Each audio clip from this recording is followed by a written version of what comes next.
Hello everyone. In this video, I want to share with you my settings for my Mini 4 Pro. Now, I'm not saying that these are the best settings. I'm simply saying these are my settings and they work for me. So the first thing that I want to do, I want to take you into the menu. I'm going to click on those three dots in the upper right-hand corner. And under safety, I have the obstacle avoidance action set to bypass. And what that does, as it approaches an object, say such as a tree trunk, it will go around that tree trunk and there will be some padding there. If I set that to brake, what it will do, the drone will come up to that obstacle, such as a tree trunk, and it will stop. If I have it set to off, the drone will encounter that tree trunk and keep on going. So it's up to you to stop that drone. So mine is set to bypass. Under bypassing options, I have it set to normal. The normal mode will give you some padding between the drone and that obstacle. If you set this to nifty, that padding is narrowed.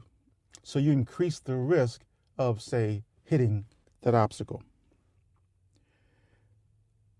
Under display radar map, I have that enabled. And what that is, as you are flying the drone and you see those, say, red or yellow or orange curved lines, that's what that is. So I have that enabled. Under advanced RTH, that's advanced return to home, I have that set to optimal. And what optimal does, as it stated there, is that the aircraft would automatically fly an optimal return to home route in adequate lighting conditions or ascend to a preset altitude and return to the home point in low light. So have that set to optimal. If it's set to preset and you generate a return to home, the drone is going to, say, ascend to a preset height that you set in, and say, in my case, 360 feet, and then it will return to home. But I like the advanced return to home set to optimal because it simply works best for me. Now I have the auto return to home altitude set to 360 feet, and that's in the event that I want to use preset. Update home point, if you tick on that, the RC2 controller will update your home point. AR settings, if you go in here, I have everything enabled.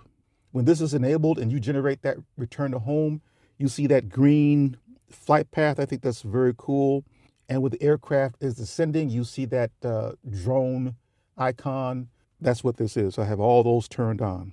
I have my maximum altitude set to 1,000 feet. And the reason why, I know that the maximum height that one can fly here in the States is 400 feet. I have mine set to 1,000 feet because of a road trip I did several years ago.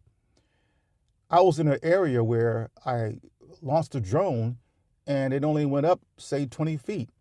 And I was scratching my head trying to understand why. Is something wrong here? Not thinking that I had elevated. I was up in the mountains. I had elevated beyond 400 feet. So I have this set to 1,000 feet in the event I'm out and about and I'm in some elevated area. And this will cover that. I have maximum distance set to no limit. Compass normal and IMU normal. These are two things that you can calibrate yourself. And then below that, we have the battery information. My auxiliary LED is set to auto. And Find My Drone is something you would use only if you lose your drone. Under advanced safety settings, in the event of a signal loss, that is a break between the RC2 controller and the Mini 4 Pro, I want the drone to automatically return to home. I don't want it to descend and I don't want it to hover. Come back to me. My emergency propeller stop is set to emergency only. Envision positioning and obstacle sensing, I have that enabled. And what is that? When disabled, the aircraft relies only on the GNSS to hover. Omnidirectional obstacle sensing is unavailable, and the aircraft will not automatically decelerate during descent close to ground. So I have that turned on. Going into control, I have unit set to Imperial. I have display zoom set to larger text. That's a recent update. If I put that on standard, look at the display area on the RC2 controller. Notice the text there. That's not bad, but I think it looks better with display zoom set to larger text. It's just easier to see. Gain and expo tuning. Now, I made a few changes in here. Now, under normal and sport, I left those default from the factory. It is under Cine that I made some changes. Under Cine, maximum horizontal speed is set to about 5 miles per hour. The maximum ascent speed is set to about 3 miles per hour. And the maximum descent speed is set to about 3 miles per hour. Everything else in this section here I left as it is. Focus track settings. We have two here. We have person and we have vehicle. Under person, I have the inner radius set to 13 feet. And again, this is a personal preference. And I have the inner height set to 6.6 feet. And I have the outer height set to 16.4 feet. My camera motion is set to normal. Near ground flight, I have that turned off. Under vehicle, I have camera motion set to normal. My gimbal mode is set to the follow mode. I never use FPV. You have a gimbal calibration that comes in useful if you want to recalibrate your gimbal. And usually if I put my anamorphic lens on the drone, the anamorphic lens is a little weighty. I'll come in here and I'll calibrate the gimbal.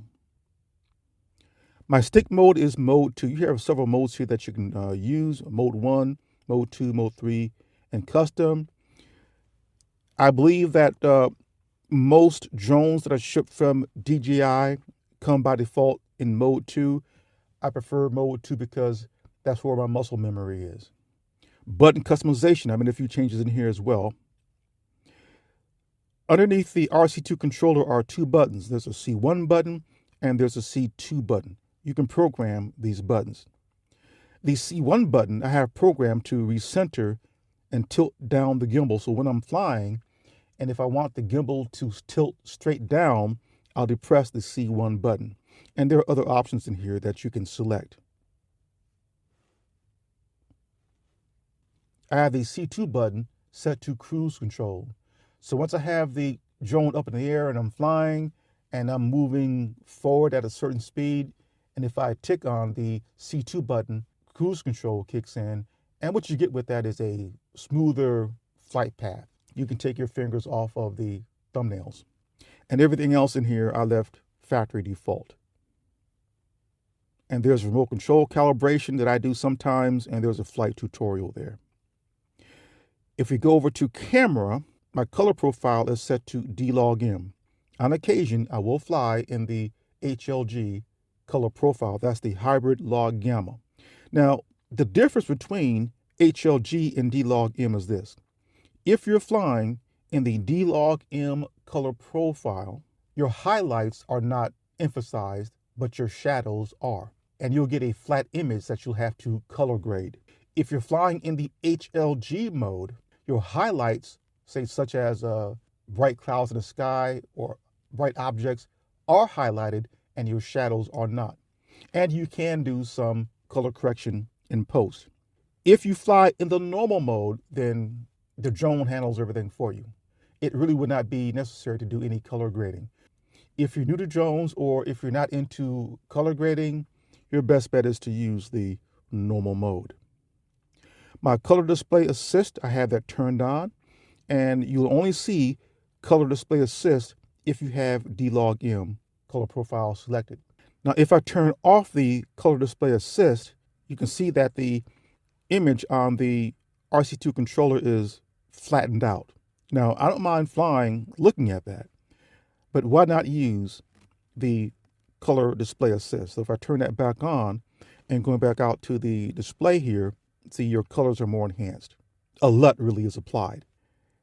And as I just stated, you don't have the color display assist option if you select normal in HLG. Now I'll show you that. So if I go to normal, notice that the color display assist option is not there. Same thing if I go to HLG. It's not there, only in DLogin. My coding format is H.265. I have video subtitles turned on. Anti-flicker is set to auto. I like using the histogram because it helps me to fine tune or hone in my exposure. The histogram is this item right here that you see me moving around the screen. So if my exposure isn't where I want it to be, I look at the histogram and I can either increase or decrease my ISO or increase or decrease my shutter. Peaking level, I never use that. I have it turned off. Overexposure warning, I never use that either. Grid lines. Depending on what I'm doing, I will use the grid lines. If I want to compose a shot, then I'll use the one in the middle. And that'll give me these grid lines right here. If I want to, say, for example, point the drone at an object, I'll use the crosshairs here and get it right in the crosshairs. So it depends on my use case. There are times that I have them all turned on, like this. For now, I'll turn them all off. Frame guides, I don't use them. White balance, I manually set that. And my white balance is set to 5600K or 5600 Kelvin. My style, just tick on that. Sharpness is set to 0. Noise reduction set to 0. Below that, we have SD card and internal storage. This is the storage in the drone itself, not the RC2 controller. So in my Mini 4 Pro, I have a 128 gigabyte micro SD card installed. And as you can see here, I have 118.9 gigabytes available. And from here, I can also format that card. There's a blue format button there. The internal storage of the Mini 4 Pro is 2 gigabytes. And if you select that, you can also format that. So mine is set to the micro SD card. Below that, we have custom folder naming.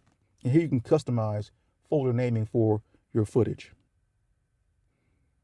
Also, below that, there's custom file naming, and I have mine set to ROM. So any footage that I take is going to be prefixed with DJI _ year, month, date, hour, minutes, and seconds _001 _D _ROM. That's a very long file name. Cache when recording, I have that enabled, and I have max video cache capacity set to 2 gigabytes. Going into transmission, I have frequency set to dual band and the channel mode set to auto. And going over to about, under name, you can tick on that pencil icon and you can give your Mini 4 Pro a name of your choice. It's up to you. Same thing with the Wi-Fi name. We go past model, go past app version, and we come to aircraft firmware. It's here that you can tick on this and check for updates. You can scroll down even further and you can see another check for update link there. You can also reset all settings and you can clear all data. So those are my settings in the menus. So let me take you out and show you my settings for photos and videos. On the lower right hand corner, you see where it says Pro. If I tick on that, it goes to the auto mode. I rarely fly in the auto mode. The only time that I'll probably fly in the auto mode is when I'm in the night mode. So what I normally will do here is I put it back in the Pro mode. I'll tick on that. And you'll see two groups down at the bottom where it says RAW there. And the other group is to the right of that, where you see an S there that stands for shutter, and below that ISO. Tick on that first group where it says RAW. So going in here, you can see my photo settings. I set in the camera settings my white balance as being 5600K. That's what it's showing here. My format is RAW. I always shoot in RAW. My aspect ratio, I shoot at 4:3. Under resolutions, I always shoot in 48 megapixels. That does not mean that you have to. But if I'm taking a photo, I want to get the best out of this drone. And below that, you will see storage. To the right of those three lines at the bottom is a camera shutter icon. If you tick on that, by default, this will be set to auto. Let's turn both those on. So ISO will be set to auto and shutter will be set to auto. I like flying in the pro mode where I can make my own changes. Now here's a trick that I use. I'll put this in auto so that the drone will capture the correct ISO. So in these conditions today, it's a very overcast day, and it is getting into the late evening now. The ISO that the drone determines is between 120 to 130, and once it determines that, then I'll turn auto off. Now my ISO is set, and I can even go in here now and change that, say, from 100 to 200 or to 400. It's up to me. But the drone says, let's put it back in auto again. It says 120, so I'm going to turn it off. Now it's locked in. My shutter, the same thing. The drone says the best shutter speed to fly is at 1/160. And once it's determined that, then I'll turn auto off. And at this point, I can change the shutter speed if I desire to do so. But I think I'm going to leave it at 1/160. And that's how I use that part. And this is what I do. Now, if we go out of this and go back into photo, over to the left, we have single, we're just there, and we have AEB, and we have burst, and we have time shot. All the settings that you've made in single will carry over into AEB, burst, and time shot. Now let's go into video, and I'll share with you my video settings. So I'm going to tap on the video icon there. And looking at the lower right-hand corner, I'm in the pro mode. If I tick on that, it'll put me in the auto mode. I'm going to tick on it again, and it places me back into the pro mode, my preferred way of flying. At the very bottom, you see two groups again. You see where you see 4K 24 frames per second, D-Log M, and to the right of that, the second group is the shutter speed and ISO. Let's tap on the first group where we see 4K 24. So here you can see that my white balance is set by default to 5600K. I usually fly in 4K 24 frames per second. D-Log M is selected because that's what I selected in the color profile in the settings area.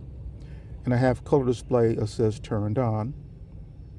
Coding format H.265, which you can't change here. And the format is MP4. Okay, so if we go out of that and tick on that second group where we see shutter and ISO, it is here that I apply that very same trick that I applied in photos. I'll turn on auto for ISO and shutter and let the drone determine the correct settings under the conditions that I'm in right now. So right now, the Mini 4 Pro is saying ISO 100, so I'm going to lock that in by disabling auto, and there it is.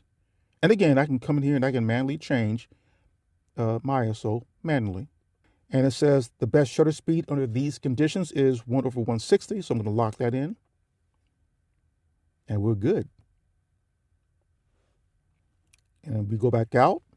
You see down below, 4K 24 frames per second, D-Log M, white balance 5600K, shutter 1/60, ISO 100. If we go back in, to the left, right below normal, we have the night mode. If I tick on that, it places us in the night mode. Even though it's not night, it is getting dark. But notice below in those two groups, I'm still shooting at 4K 24 frames per second. That's my preferred resolution. But below that, you see normal. Night mode only uses the normal color profile. If you tick on that first group there, where we see 4K 24 and norm, we can go in and see white balance is set to 5600K. You can put that on auto if you choose to, and let the drone determine the best white balance for the conditions which you are flying. But my resolution and frame rate is at 4K 24 frames per second, H.265, format MP4. That's night mode. Below night mode, we have slow motion. Let's tap on that, and we go back out again. These are my settings. Under that first group where we see 4K 100, tap on that.